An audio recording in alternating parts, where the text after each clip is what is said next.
अस्सलाम वालेकुम रहमतुल्लाहि व बरकातुहू। नाज़रीन, मैं हूं आपका दोस्त मोहम्मद रिजवान और आप देख रहे हैं रिजवान ऑफिशियल। जैसा कि आपको पता है कि मैं इल्म दीन से भरपूर और इंफॉर्मेटिव वीडियोस लाता रहता हूं आपकी नॉलेज के लिए। आज भी लेकर आया हूं इन महाशय का ज़बरदस्त बयान वीडियो, जिसके अंदर इन्होंने कहा है कि गाय के गोबर से नहाना चाहिए। हम खुद नहाते हैं और गाय के गोबर के अंदर जो अनाज के दाने निकलते हैं उसके नहाने से, उसको खाने से और उससे नहाने से जिल्द की यानी चमड़ी की बीमारियां दूर होती है। और उसके अनाज के दानों को पीस कर उसकी रोटी बनाकर खाने से बांझपन का यानी जिनको औलाद नहीं होती उनको औलाद होती है, ऐसा इन्होंने कहा है। वीडियो में आपको मुकम्मल दिखाऊंगा। उससे पहले अगर आपने अभी तक भी मेरे चैनल को सब्सक्राइब नहीं किया है तो बराए मेहरबानी वीडियो शुरू करने से पहले चैनल को सब्सक्राइब जरूर कर लें और वीडियोस को मुकम्मल जरूर देखकर जाइएगा इंशाल्लाह। तो वीडियो को शुरू कर, इनको यहाँ पर गोबर ला के दिखाया गया स्टूडियो के अंदर, तो ये घबरा गए। अभी आप अपने में वीडियो सुधार देखें करने की इंशाल्लाह। जहाँ जरूरत पड़ती है वहां मैं अपने में सुधार करता हूँ। इसको लेकर क्या ख्याल है आप? ये तो गौ माता का गोबर है। अब पता नहीं आप जर्सी का ले आए कि भैंस का ले आए। अच्छा, अब ये भेद भी हो जाएगा। बिल्कुल भेद है। तो आप तो इसके जानकार हैं, विशेषज्ञ हैं, आप तो देखकर बता देंगे कि किसका है। नहीं, ये सब देख के बताने की चीजें नहीं है। हाँ। देसी गाय का गोबर ही शुद्ध है। लेकिन ऐसे देखकर पता नहीं चलता। नहीं, ये पता चलता उसके भी गुण होंगे, पर वो यहाँ पे अब कहाँ लिबर्टी ले आए हम आपके बीच में। तो ये क्या ये इसको, जैसे अगर कोई शुद्ध आपके जितना जानने वाला नहीं है, उसको शुद्ध के बारे में पता नहीं है, शुद्ध देसी आपने गाय। कहा गोबर का इस्तेमाल करो। हाँ, वो इसका इस्तेमाल क्या सौंदर्य प्रसाधन में कर सकता है? शुद्ध देशी गाय, भैंस का नहीं और जर्सी का नहीं। जर्सी का तो बिल्कुल नहीं, भैंस का तो बिल्कुल नहीं, केवल शुद्ध देसी गाय वेद लक्षणा। उस गाय के गोबर में गुण है, उस गाय के गौमूत्र में, अर्क में गुण है, सबके मूत्र में गुण नहीं है। नहीं तो अगर इस तरीके से गोबर आपको कहीं मिले तो उसको सौंदर्य प्रसाधन के तौर पर इस्तेमाल नहीं करना चाहिए। ये गोबर खेतों में डाल के खाद बनाने के काम का है, लेकिन जो देशी गाय का गोबर है वह आपके लिए अमृत का। आपने क्या कहा था गोबर के संदर्भ में? क्या आपने इस तरीके के तरीके के भेद बताते हुए कहा था? जरा वो देखते हैं, वो सुनते हैं। एक बार दिखाइए जरा, फिर उसके बाद चर्चा में वापस आता है। आपने कभी गाय के गोबर से अपने मुंह को धुला? नहीं। केमिकल युक्त फेस वॉश आप यूज करते हैं, लेकिन शुद्ध गाय का गोबर, इस गोबर से नहाने से चमड़ी का कोई भी रोग हो, मैं गारंटी लेता हूं, चमड़ी संबंधी कोई भी रोग हो, आप गऊ के शुद्ध देसी गाय के दो गोबर से स्नान करेंगे तो आपका चमड़ी का रोग समाप्त हो जाएगा। इतनी ताकत गोबर में है। देखिए, मैंने कहा, और सिर्फ इतनी बात नहीं है, बांझपन का भी इलाज है ये। तो ये गाय के संदर्भ में आपने कहा, ये बात स्पष्ट है। अब जरा प्रियंका गुप्ता जी ये बताएंगे आपकी कितने बार आपने गोबर से फेशियल किया है, गाय के गोबर से लोगों का? हाँ सर, मैंने तो आज तक जो मेरी इंडस्ट्री है इसमें मुझे कहीं पे भी पढ़ाया और सिखाया नहीं गया कि गोबर से आप फेशियल कर सकते हो या गोबर से अपनी स्किन को चमका सकते हो। और जैसे कि बाबा जी बता रहे हैं, और अगर ऐसा है तो इसके ऊपर रिसर्च जरूर करना चाहिए। ये अश्विनी जी, आपका कोई इसमें आप एनलाइटन करेंगे क्या? इस तरीके की कोई बात आपके संज्ञान में कभी आई? हाँ, नहीं, as a this thing psychologist मैं बोलूंगा, अगर इन्होंने कहा है तो इनके पास कोई प्रूफ होगा। हाँ, और वो प्रूफ आप सामने लाइए, क्योंकि क्या होता है कि बहुत से लोग जो भी बात करते हैं प्रूफ नहीं। तो अगर आपके पास प्रूफ है, लाइए, लोगों को प्रूफ करके दिखाइए। हमारे शास्त्रों में इसका खूब प्रूफ है। नहीं जी, एक मिनट, मैं शास्त्रों की बात यहां नहीं कर रहा, मैं आज के संदर्भ में बात कर रहा हूं। क्या आपने ऐसा कोशिश करी और आपको रिजल्ट मिला? और मिला तो उसको शख्स को वापस हम लोगों का एक त्योहार आता है जी, श्रावणी। सुना है आपने? बिल्कुल सुना है। श्रावणी कब आती है? आप बताइए ना, मैं आप सुन रहा हूं आपकी बात सारी। श्रावणी में हमारे यहाँ सारा समाज, ब्राह्मण समाज को ये निर्देश शास्त्रों में लिखा, श्रावणी जब होती है तो हमारे यहाँ गोबर से स्नान करने की परंपरा है। अभी श्रावणी में जो आई, उस श्रावणी में हमने खुद, हमारे साथ हजारों ब्राह्मण सबने एक साथ। अनिरुद्धाचार्य जी, एक सेकंड, आप जो कह रहे हैं ना, गोबर का स्नान, कई बार वो किमाच नहीं होती थी जो लोगों के शरीर में लग जाती थी, उसमें नहीं, मैं क्या कह रहा हूँ, कई बार विधान है, हो सकता है श्रावणी में भी नहाते, लेकिन इसका सौंदर्य प्रसाधन के तौर पर इस्तेमाल हो सकता है। कोई एम्पेरिकल इसके लिए एविडेंसेस हैं क्या? हाँ, पढ़िए आप शास्त्रों को। नहीं, अगर अब ये कह रहे हैं शास्त्रों को नहीं, नहीं, मैं जब शास्त्रों को आप मानेंगे पुराने नहीं, शास्त्र की बात ही कर रहा हूं। आज के अरे संदर्भ में शास्त्र नए होते देखिए- नहीं, सब पुराने ही हैं। देखिए ऐसा मैं शास्त्र की बात इसलिए नहीं कर रहा, नए थोड़ी होते, कोई हमने थोड़ी लिख दिए शास्त्र। रिस्पेक्ट, शास्त्र में तो बहुत कुछ लिखा है, परंतु आज के संदर्भ में, आज एक मॉडर्न जमाने में अरे क्या ये चीज होती है? चलिए इससे क्या आपने इससे इससे आगे निकलते हैं। नहीं, इसका किसी लेडी तो ये तो ठीक है कि आप चेहरे पे कुछ और लगा लेंगे, लेकिन जिनको बच्चे ही नहीं हो रहे हैं वो क्यों आईवीएफ क्लिनिक की तरफ जा रहे हैं? जरा ये देखिए क्या कहा अनिरुद्धाचार्य जी ने, जरा देखिए वो, और उसके बाद इस चर्चा पर लौटते हैं। जिसको संतान नहीं होती वो गाय को गेहूं खवाए, और गेहूं जब उसके गोबर से वापस आए तो उसको धुल करके, उसे सुखा करके, उसको पीस करके उस आटे की रोटी बनाकर भगवान को भोग लगाकर वो रोटी खाने से संतान प्राप्ति होती है।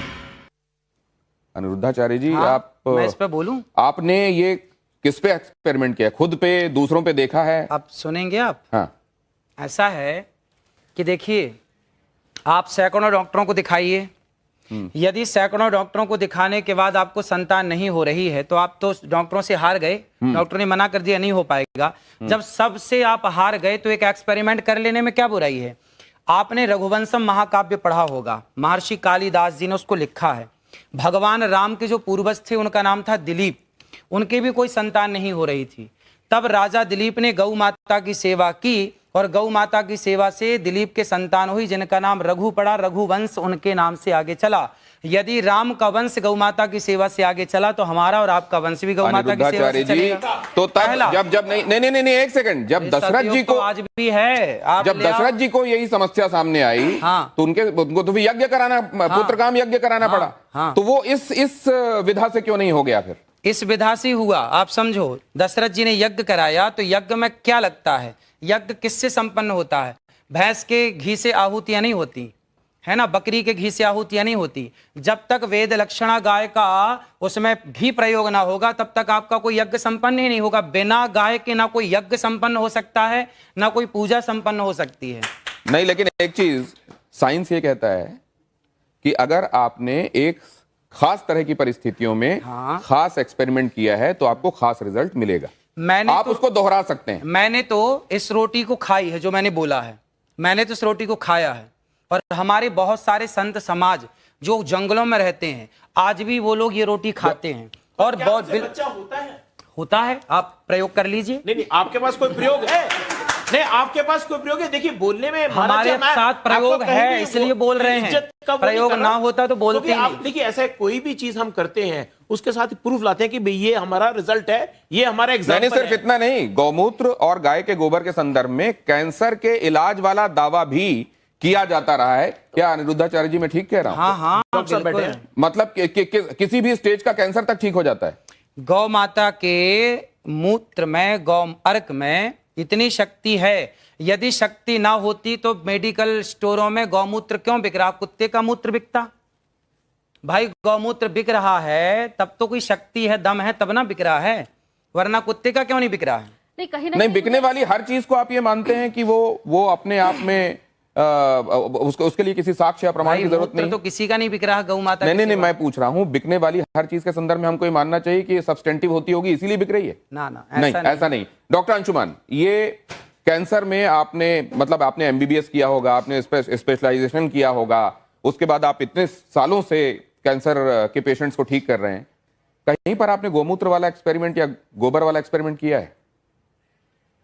शुरुआत यहां से करें कि हमारा संविधान आर्टिकल 51A सेक्शन H कहता है citizen of India should have scientific temper. वैज्ञानिक सोच रखना चाहिए।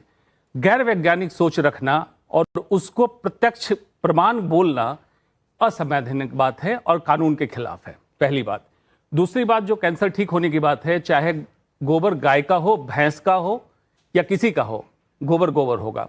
लेबोरेटरी की बात इन्होंने कही है, कैंसर ठीक होने की बात कही है। मैं अभी लाइव या रिकॉर्डेड इसमें चैलेंज करता हूं, मरीज इनका मॉनिटर मैं करूंगा, कैंसर है, जांच कराऊंगा, ठीक करें। जिस दिन मरीज ठीक हो जाएगा जांच करके मैं चेक करूंगा, मैं आज से डॉक्टरी छोड़ के इनका चेला बन जाऊंगा। नहीं डॉक्टर साहब, एक बात मैं दूसरी आपसे जानना, डॉक्टर साहब ये बात बिल्कुल सही है। अगर आप जाएंगे, संविधान खोलेंगे, देखेंगे प्रीएम्बल के बाद आपको जो ड्यूटीज और आपके जो राइट्स हैं जहां पढ़ाए जाते हैं, वहीं पर आपकी ड्यूटीज में यह है कि आप हिंदुस्तान में साइंटिफिक टेम्परामेंट को, हम सबकी जिम्मेदारी है कि आप साइंटिफिक टेम्परामेंट को बढ़ावा देंगे, वैज्ञानिक सोच को बढ़ावा देंगे। ये बात बिल्कुल सच है। लेकिन डॉक्टर साहब, क्या आप ये बात मानते हैं कि विज्ञान का भी अभी बहुत सारी उन जगहों पर पहुंचना बाकी है जहां शायद हमारे शास्त्र पहले पहुंच चुके हैं? ये बात आप मानते हैं कि नहीं? बिल्कुल। आप एलोपैथिक दवाइयां खाते हैं कि नहीं खाते हैं? हमें जरूरत है दवाइयों की। नहीं, आपके आसपास वाले किसी को कभी बीमार हुआ तो आप क्या कहते हैं कि किसको दिखाओ जाकर? हम तो यही कहते हैं, डॉक्टर को दिखा लो। और डॉक्टर इसको मानते नहीं है जो आप कह रहे हैं। ऐसा है, देखिए, आज के 100 साल पहले तो कोई डॉक्टर नहीं था। 10,000 साल पहले सुश्रुत महर्षि, हाँ ना, आखिर आए तो वेद में ही आ गए ना। आप भी वेद में नहीं है, क्यों? बात समझिए, बात की बात कर रहे हैं तो वेद में ही थे। अरे भाई, भारत का हर डॉक्टर सुश्रुत और चरक का संतान है। हाँ हाँ, भले हम मॉडर्न मेडिसिन प्रैक्टिस करें, आयुर्वेद प्रैक्टिस करें, वो वैदिक आ गई वैदिक परंपरा की नहीं, लेकिन उन्होंने वैदिक, जब आप वैदिक परंपरा पे आ गए तो मान लीजिए कि साइंस बाद में आया, वेद पहले आया। वेद से विज्ञान हुआ, ना कि विज्ञान से वेद हुआ। नहीं, पुराने थे वो वैज्ञानिक ही थे, वो वैज्ञानिक थे। उन्होंने जो चिकित्सा विज्ञान, वही वैदिक वैज्ञानिक इसको भी बता गए हैं कि गाय के गोबर में शक्ति है। कहां पे लिखा हुआ है? किस संहिता में लिखा हुआ है? मैं आपको बता दूंगा, हजार जगह। महाभारत पढ़ लीजिए आप। संहिता बताइए, जो चरक, सुश्रुत, बागभट्ट, इनकी संहिता बताइए, श्लोक बताइए, मैं अभी प्रूफ करता हूं। आपने मेरे को पहले बोला होता ना कि विषय है, मैं लेके आता, आपको दिखाया। एक चीज मैं आपको प्रमाण दे सकता हूं। एक और बात, वो ये कह रहे हैं कि उनके पास प्रमाण है, वो रेफरेंस दे देंगे। मैं एक दूसरी बात समझना चाहता हूं। 4 नहीं 10 दे सकता हूं। क्या बिस्किट खाना आपके लिए इतना जहरीला है कि वो विष की किट हो सकता है, या जिसमें कूट कूट कर विष भरा हुआ है? क्योंकि अनिरुद्धाचार्य जी बात कहते हैं। देखिए अभी महाराष्ट्र में 80 बच्चे बीमार पड़े बिस्किट खा के पड़े। बिल्कुल मैं उस पर नहीं, लेकिन आप देखिए, आपके बहुत सारे फॉलोअर्स हैं अनिरुद्धाचार्य जी, और उसको एज इट इज वो फॉलो करते हैं। अगर मान लीजिए कहीं उनके सामने ये है कि मेरे कहने से समाज बिस्किट नहीं खाता तो समाज का बहुत बड़ा भला है बिस्किट नहीं खाने से। जरा देख लीजिए क्या कहा है, खाने से बहुत नुकसान। अनिरुद्धाचार्य जी क्या कहते हैं, किस तरीके से कहते हैं, जरा वो सुन लीजिए। उसके बाद हम देखते हैं कि इसको लेकर वैज्ञानिक प्रमाण क्या कहते हैं। जी, बिस्कुट का मतलब क्या है? बिस्किट का मतलब क्या है?